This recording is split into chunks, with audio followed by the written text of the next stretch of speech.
Hey guys, it's Scott with scottieb Cards, and in this video I want to look at some of the biggest prospect drops of all time.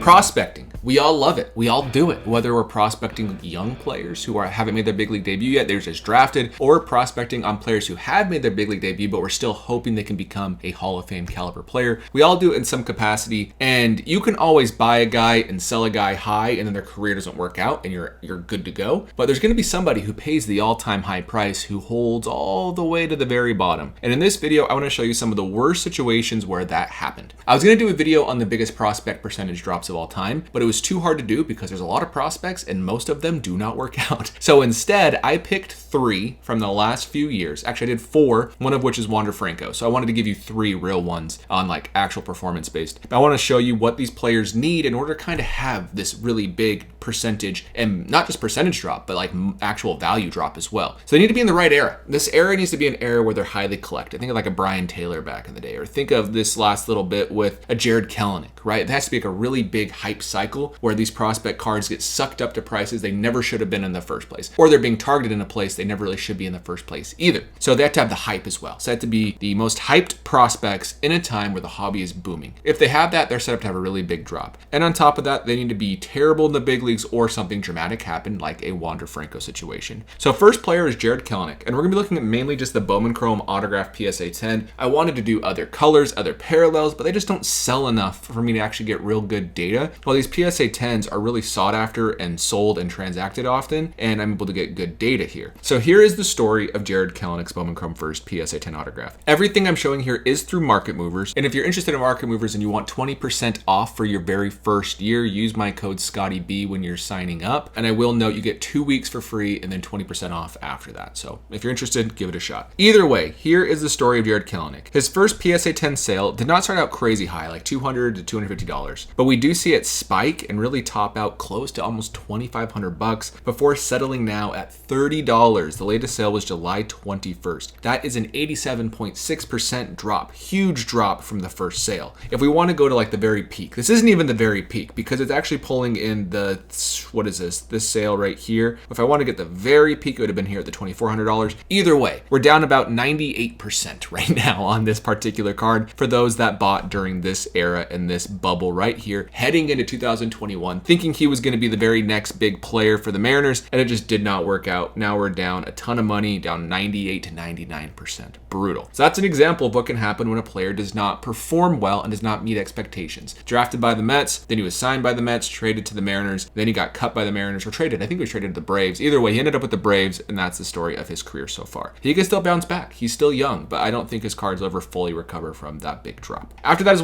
Franco. Let's look at Franco real quick. This is a situation of, yes, it's a very out there, doesn't happen very often for what happened to him. He's in legal trouble, going to be going to prison. Maybe he avoided prison time because who knows, he has a lot of money. But either way, his cards did peak out at $6,000. So we can see now the latest sale somehow still went for $85 on July 19th. Here is a piece of advice. I don't give financial advice, but here's some financial advice. Don't buy Franco cards. It's not that hard because he's not going to make it back to the big leagues. I understand like a year ago, if you were really speculating like, oh, he'll be back, this was all blown out, he'll be found innocent. If you wanted to be crazy and believe that, yes, you could do that. But it's pretty obvious he's convicted now. So my advice, don't waste your money. That is investment advice. Don't buy Franco cards, buy someone else's cards. Either way, Franco's at $85 right now when his high peak sale was $6,000. One sale. We have a lot of sales above 3,000 though, so it is down quite a bit. If we look at that very peak sale, just to make it more dramatic, it's a 99% drop, 98.6% to be exact, down $5,915 of its high of $6,000. This is what can happen when you're buying modern players. It still can happen with players who are retired as well. Those that are passed on and deceased usually have a little bit more grace because nothing's going to come out in the news most likely. But for modern players, there is real risk, real inherent risk, and this is a good example of it. I also want to point out this card. This is his most expensive sale ever at almost $200,000. If we look at this down 99%, it's a $2,000 card, which I don't know if it'd even go for that, and if I'm being fully transparent on auction. So that hurts. That's a house that person lost, or at least half a house that they lost, which sucks. And then here's some other big sales that happened for Franco.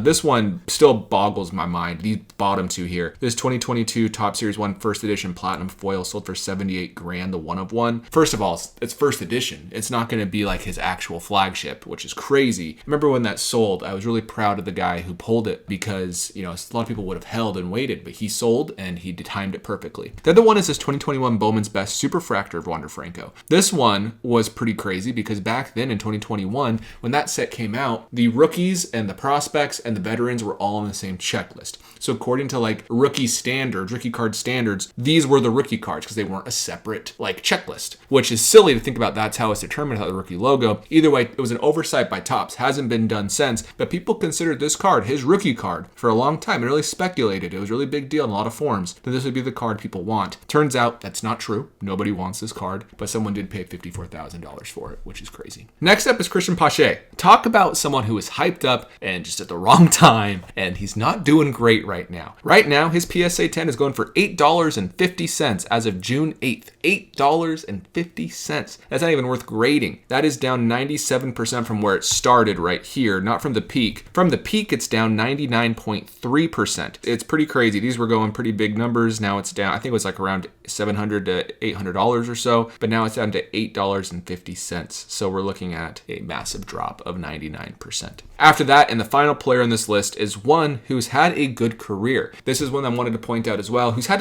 he's been an all-star. He's at 40 home runs, I believe, with Luis Robert here, but Luis Robert is down big time as well. If we look at from the start of where he was at, they're not crazy down. He was around $500 to $600 right here, and now he's down to $129. So yes, he's only down 75% because he still sells for $130, and there's still hope for his career. He's still young. Like I think he's 25 or 26 right now. He's still relatively young. Things can happen once you get off the White Sox on the worst team ever. Literally, they had the worst record of all time, and because of that, maybe that hurt his play. If he gets to a new team, maybe that'll help. The trade deadline's coming up, and he'll probably be traded, if not now or in the off season. But either way, this card peaked out at $3,000, which is crazy to think about because this is a player who's not had a horrendous career. He's not even had a bad career. He's had a normal MLB career, right? Good years, bad years, ups and downs, all these different things, and yet his cards are down 96% because of hype. And right now, we're kind of in a bull baseball card market where things are very expensive and things are going for tons of money. I'm making a video right now that I'll release probably next week talking about this in general and kind of giving you an idea of how much money is being transacted. It's insane. But either way, these cards of these players, if they don't become all-time greats, they drop. Nothing new that I'm telling you, but sometimes it's good to visualize. So those are the players I wanted to highlight. Pretty crazy to see. If you're bad, your cards drop really fast. If you're good, your cards drop really fast. And if you're a creep, your cards drop really fast. So other than that, thank you for watching. Let me know in the comments down below what your thoughts are on these numbers, if they're surprising to you, or if this is just what you expect because you've seen it with other players.